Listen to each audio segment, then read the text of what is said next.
오늘은 49번째 시간으로 땅의 혼돈과 공허함에 대하여 해석하여 드리도록 하겠습니다. 본문 말씀 창세기 1장 2절입니다. 땅이 혼돈하고 공허하며 흑암 이 깊음 위에 있고 하나님의 신은 수면에 운행하시니라. 아멘. 하나님께서 천지를 창조하시고 보니 땅이 혼돈하고 공허하셨다고 말씀하십니다. 땅이라는 말은 다른 말로 하면 흙이라고도 말을 할 수가 있습니다. 땅과 흙이라는 말은 같은 말이지만 땅이라는 말은 큰 틀의 면적을 말할 때 주로 사용하고 흙이라고 말할 때는 좀 지엽적인 경우를 말한다고 생각하면 맞을 것 같습니다. 하나님의 세계는 시와 공간을 초월한 영원한 세계이므로 과거, 현재, 미래라고 하는 말은 무의미하고 실제로 존재하지 않음을 알아야 할 것입니다. 다만 우리가 하나님의 세계를 쉽게 깨달아 알 수 있게 하기 위하여 표현상 과거, 현재, 미래라는 시차를 두고 말씀하신다는 것을 먼저 이해하여야 할 것입니다. 창세기 1장 4절의 말씀입니다. 하나님이 가라사대 하늘의 궁창에 광명이 있어 주야를 나뉘게 하라. 또 그 광명으로 하여 징조와 사시와 일자와 연한 이 이루라. 아멘. 위 말씀으로 말미암아 우리 인간들은 24절기나 음양이나 기타 달력으로 말미암아 징조와 사시와 일자와 연한을 이루며 하나님의 섭리를 살펴보게 되는 것입니다. 본문 말씀은 누가 지금 하는 말인가요? 모세가 하나님으로부터 받아쓰기는 하였지만 하나님이 말씀하신 것을 간과하여서는 안 될 것입니다. 다름 아닌 하나님께서 땅을 보시고 느끼신 감정을 말씀하고 계신 것입니다. 하나님은 어떤 면에서 무엇을 어떻게 느끼시고 그렇게 말씀하신지는 모르겠으나 무슨 땅이 혼돈하고 공허하다는 말인지 언뜻 이해가 잘 가지 않은 것입니다. 하나님이 그렇게 느끼셨다면 땅 입장에서 보면 하나님이 못마땅하실 것입니다. 왜냐하면 땅 자신은 그렇지 않기 때문입니다. 현재 있는 그대로가 땅의 본래의 모습이기 때문인 것입니다. 꼭 땅이라는 곳에 풀이 나고 나무가 나고 어떠한 겉모양을 갖추고 있어야만이 본래의 땅의 모습이 되는 것은 아니기 때문입니다. 땅 스스로는 혼돈하고 공허한 것 자체가 없기 때문입니다. 오히려 땅은 그 속에 무궁무진한 수만 가지의 보배가 들어있기 때문에 거치장은 그리 중요하지 않다고 생각이 되어집니다. 지금까지의 이야기는 통상적인 우리 인간들이 생각하여 볼 수 있는 땅에 대하여 설명을 하여 보았습니다. 그러면 과연 하나님이 우리 눈에 보이는 땅을 두고 말씀하셨을까? 하는 것입니다. 어찌 하나님이 우리 눈에 보이는 땅을 두고 혼돈하고 공허하다고 말씀하셨겠습니까? 우리 사람을 두고 말씀하고 계시다는 것을 깨닫기 바랍니다. 지금도 자꾸 창세기 때의 이야기로만 생각하시면 어린아이의 지혜인 것입니다. 우리는 장성하였은즉 단단한 식물을 먹어야 하는 것입니다. 본문 말씀은 사람이 새 언약 그리고 물과 성령으로 거듭나기 전에 존재하던 모습을 하나님께서 말씀하고 계신 것입니다. 이 말씀이 시간상으로 볼 때 모세가 율법을 시내산에서 받기 전이라고 하여도 마찬가지의 성격인 것입니다.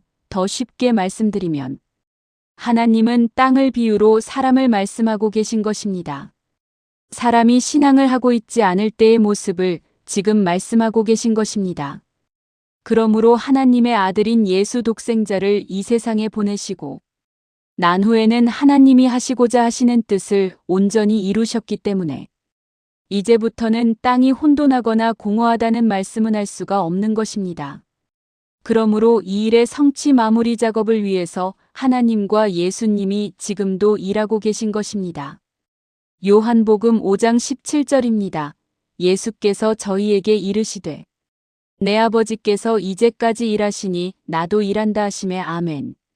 하나님께서는 요한복음을 통하여도 말씀하고 계십니다. 요한복음 1장 14절입니다. 말씀이 육신이 되어 우리 가운데 거하시매 우리가 그 영광을 보니 아버지의 독생자의 영광이요 은혜와 진리가 충만하더라. 아멘. 이제부터는 하나님을 믿은 모든 자를 향하여 혼돈과 공허하다고 말씀하지 아니하시고 은혜와 진리가 충만하다고 말씀하시고 있음을 알 수 있는 것입니다. 창세기 1장 1절입니다. 태초에 하나님이 천지를 창조하시느니라. 아멘.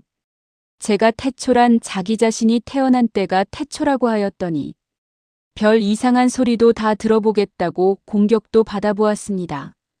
내가 태어남으로 우리 눈에 하늘과 땅이 창조되는 것입니다.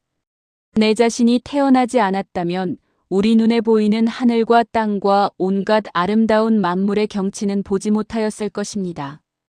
하나님의 이름도 부를 수 없었을 것이며 믿음도 신앙도 가질 수 없었을 것입니다. 우리가 이 세상에 태어나게 된 것은 어마어마하게 큰 사건인 것입니다. 육신적인 한정된 생명에서 하나님의 영원한 생명으로 옮겨가다 보니 이보다 더 큰 사건이 어디 있겠습니까? 그러므로 신앙하시는 분들은 특히 자기 자신을 정말 사랑하여야 합니다. 자기의 목숨을 사랑하는 자는 이웃도 사랑하게 됩니다. 왜냐하면 하나님의 은혜로 이제 우리가 하나님의 성전으로 변화되고 있기 때문입니다. 고린도전서 3장 16절에서 17절까지입니다. 너희가 하나님의 성전인 것과 하나님의 성령이 너희 안에 거하시는 것을 알지 못하느뇨. 누구든지 하나님의 성전을 더럽히면 하나님이 그 사람을 멸하시리라. 하나님의 성전은 거룩하니 너희도 그러하니라. 아멘. 하나님의 성전을 더럽히는 자가 과연 누구인가? 세상에 속한 십계명인 율법 말씀으로 더럽히고 있는 것입니다. 그러므로 비유로 기록된 성경 말씀을 깨닫은 믿음을 하시기 바랍니다. 또한 육신적인 부모님께 효도하여야 하는 것입니다. 나를 낳아주시고 길러주시고 공부시켜 주어서 효도하라는 말이 아닙니다. 시켜주셨기 때문입니다. 나이 드신 부모님에게 용돈 몇 푼 드리는 것에 머뭇거리지 말고 진정된 마음으로 부모님을 사랑하시고 항상 함께 동행하는 삶을 사시기를 바랍니다. 이러한 삶은 하나님께서 기뻐하시며 또한 주 안에서 범사가 다 형통될 것이기 때문입니다. 혼돈이라는 것은 모든 것들이 뒤섞여서 혼란스러움을 말하는데 이 혼란스러움은 어두운 가운데서 신앙하는 자들 사이에서 일어나고 있다는 말씀이 되겠습니다. 요한복음 1장 4절에서 5절의 말씀입니다.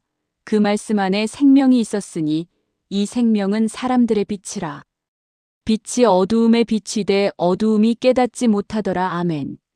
사람들이 어두운 가운데 있으므로 하나님의 생명의 말씀을 알지 못하므로 혼돈스럽다는 말이 되겠습니다. 혼돈스럽다고 말할 때에는 이리 갈까 저리 갈까 갈팡질팡하는 모습입니다. 그러므로 우리는 하나님의 생명의 말씀을 전파하여서 저 광야에서 아직도 헤매고 있는 자들, 곧 혼돈 속에서 신음하고 있는 형제자매를 구원하여야 할 것입니다. 그러므로 본문 말씀에서 땅이 혼돈하다는 말씀은 우리가 밟고 다니는 땅을 말씀하는 것이 아니라 아직도 하나님의 말씀을 깨닫지 못하여 하나님의 생명 안에 들지 못한 자를 말하고 있다는 것을 아시기를 바랍니다. 다음은 공허라는 말씀을 살펴보겠습니다. 공허라는 말은 한마디로 무엇인가 채워져야 할 자리가 텅 비어 있다는 말이 되겠습니다. 세상 나라의 인생들은 세상의 지식과 학문으로는 꽉 차 있습니다. 그러나 하나님이 보실 때 이러한 세상 것들은 하나님과는 상관이 없은 것이므로 공허하다고 말씀하시는 것입니다. 우리는 하나님의 생명의 말씀으로 우리의 마음을 채우며 영으로 거듭남으로 공허하게 느끼신 하나님의 마음을 기쁘게 하여 드려야 할 것입니다. 이럴 때 비로소 하나님의 기뻐하시는 아들로 나타나게 되는 것입니다. 다음은 흑암이 깊음 위에 있고라는 말씀을 보겠습니다. 흑암 이 깊음 위에 있고. 아멘.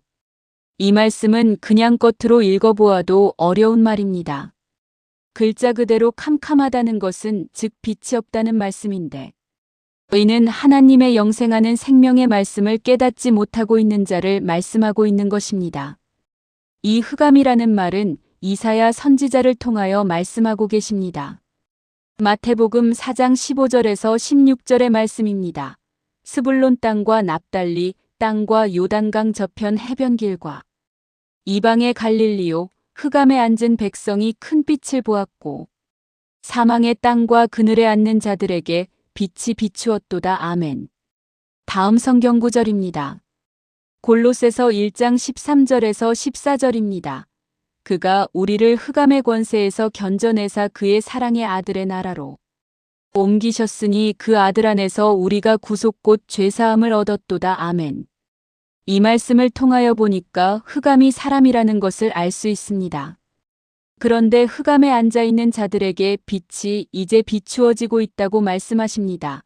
땅이 혼돈하고 공허하다고 하였는데 위 말씀에서 보니까 사망의 땅이라고 말씀하고 계시며 이러한 자들은 하나님의 영생하는 생명의 말씀을 아직 깨달아서 알지 못하는 자들을 말씀하고 있는 것이며 이들이 곧 사람이라고 말씀을 하고 있는 것입니다.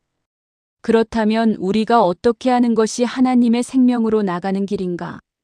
내 마음이 혼돈하고 공허하며 흑암으로써 깊음 위에 있는데 어떻게 하여야 여기서 빠져나갈 수 있다는 말인가? 하는 것입니다. 하나님의 말씀에 순종하면 하나님께서 그 마음에 생명의 빛을 비추사 영생하는 생명을 비추어 주신다고 말씀하고 계신 것입니다. 누구로 말미암아 생명의 빛이 비추어지는가? 우리 주 예수 그리스도로 말미암아 생명의 빛이 비추어지고 있는 것입니다. 요한복음 4장 5절의 말씀입니다. 사마리아에 있는 수가라 하는 동리에 이르시니 야곱이 그 아들 요셉에게 준 땅이 가깝고 거기 또 야곱의 우물이 있더라. 예수께서 행로에 권하여 그대로 앉으시니 때가 제6시쯤 되었더라. 아멘. 요한복음 4장 11절입니다. 여자가 가로되 주여 물기를 그릇도 없고 이 우물은 깊은데 어디서 이 생수를 얻겠나이까? 우리 조상 야곱이 이 우물을 우리에게 주었고 또 여기서 자기와 자기 아들들과 짐승이 다 먹었으니 당신이 야곱보다 크니이까? 예수께서 대답하여 가라사대 이 물을 먹은 자마다 다시 목마르려니와 내가 주는 물을 먹은 자는 영원히 목마르지 아니하리니 나의 주는 물은 그 속에서 영생하도록 솟아나는 샘물이 되리라. 아멘. 예수님과 사마리아 여인과의 대화입니다. 사마리아 여인이 야곱의 우물로 영생에 이르는 물 하나님 말씀을 길러왔는데 예수님을 만나게 된 것입니다. 야곱은 야복 강가에서 천사와 싸워서 이겼을 때에 이스라엘이라는 이름을 받았습니다. 야곱의 우물은 깨닫지 못한 목자를 말하는 것입니다. 매일 깨닫지 못한 목자의 설교 말씀을 들어도 계속 목이 말랐었다는 것입니다. 이 말씀은 이제까지 비유의 말씀을 깨닫지 못한 몽학 선생인 율법 아래 갇혀서 신앙하던 자를 말하는 것이며 하나님의 의의 말씀을 경험하지 못한 자들을 두고 말하는 것입니다. 사마리아 여인의 말인즉 그러므로 우리 조상들이 성경의 겉말씀에서 신앙하며 이 우물에서 물을 다 먹었는데 이 우물은 너무 깊어서 생수를 구할 수가 없다고 사마리아 여인이 말합니다. 오늘날도 야곱의 우물로 물길러 다니는 사람이 많이 있습니다. 다시 말하여 성경의 겉말씀에서 신앙하는 분들이 많이 있다는 말씀입니다. 그러나 신앙하는 본인은 그러한 사실을 모르고 있는 것입니다. 매일 갈급한 심령으로 하나님과 예수님을 믿는다고 말은 하고 있으나 항상 목이 말라하는 신앙을 하고 있다가 비로소 예수님을 만나게 된 것입니다. 야곱의 우물은 깊어서 우리들에게 생명을 줄 수가 없으므로 예수님이 오셔서 말씀을 깨달아서 해석하여 주심으로 아직까지 야곱의 우물에서 갈급하였던 목을 해결할 수 있었던 것입니다. 하나님의 신 은수면에 운행하시느니라. 아멘. 하나님은 성경 말씀을 세상의 사건으로 기록하시고 성경의 겉말씀에서 비유의 말씀으로 기록하신 것입니다. 수면이라는 말씀은 성경의 겉말씀 위에서 우리말로 표현하자면 왔다 갔다 하시고 계신 것입니다. 수면은 무리를 말하는 것입니다. 성경의 겉말씀 위에서 계시면서 역사하고 계신 것입니다. 이제까지 땅의 혼돈과 공허함에 대하여 살펴보았습니다. 이 글을 읽으시는 여러분들도 더 많은 깨달음의 말씀으로 성경 말씀에 감추어져 있는 금은고화을 모두 캐내어 하나님이 하시고자 하는 뜻을 바로 알아서 하나님의 영광에 동참하는 자로 모두 나타나시기를 우리 주 예수 그리스도의 이름으로 기도드립니다. 아멘. 감사합니다.